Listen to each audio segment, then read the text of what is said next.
There's controversy brewing in jolly old England where a hospital within the national healthcare system has opted for private medical care for its own staff. Why?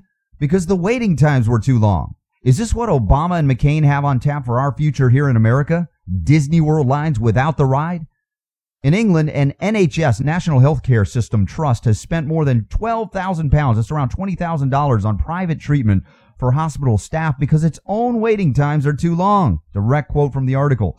That's right, the hospital administration decided that it was worth more to pay the big bucks for their medical staff to be cared for by private doctors than to let productivity slip waiting for the free care of the nanny state. And British citizens are outraged. Quote from the article here, the private treatment, which amounted to over $20,000 for 271 appointments over the past year, was described by critics as shocking.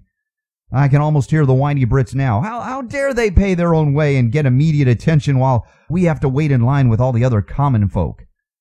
Dare I call them welfare recipients? Now, do they want healthcare equality, where everything is equally bad, or healthcare justice, where everyone gets what they pay for?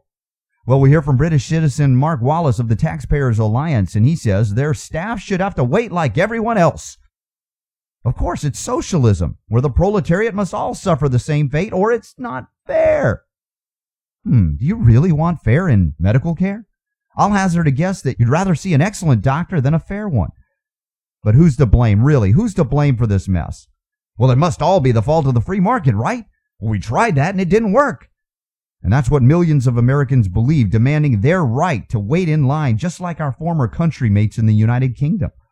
What they don't realize is that we have not had a free market for healthcare in many decades. I mean, think about it. When's the last time you could freely choose between a homeopath, an herbalist, a Reiki master, nutritionist, DC, MD, DO to cure your disease? Nope, we've had to deal with monopoly medicine as long as most Americans have been alive. Can you imagine? Can you just imagine what would happen to prices, much less waiting times, if all healing modalities and healers were free to compete for your healthcare dollar? Unfortunately, Americans have chosen big pharma or bust. Well, it looks like a bust to me.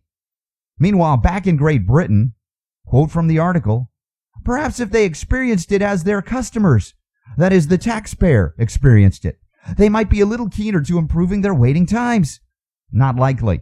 In the face of public outrage in Britain, you would think that this NHS hospital would quickly retreat to nationalized health care for their physicians. Rather than backtrack to the nationalized system for the care of their hospital doctors, experience with socialism has apparently taught them that private is better. Jan Bloomfield, Executive Director of Workforce and Communications at the hospital, said, "We are currently looking at whether it would be cost-effective to extend the service to other different types of rehabilitation to staff." Wow, they want more privatization. We know the Democrats have already drunk the communist Kool-Aid on this one, but even our corporatism-loving Republicans haven't a clue what ails healthcare in America. Much like their support of the $850 billion bailout and subsequent descent into socialism, Americans have lost their faith that freedom works. So as America embraces Obama, McCain, and socialism, the old world from which we declared our independence may be discovering value in the very freedom we came to the new world to find. Maybe it's time for another Declaration of Independence, this time from Republicans and Democrats. Perhaps then we can return to our roots in health, freedom, and liberty. How about the next time a presidential candidate promises you free health care? Remind him that all you need is the freedom to choose the health care that you believe in, where the care is bountiful, free from government restraint, and the lines are non-existent.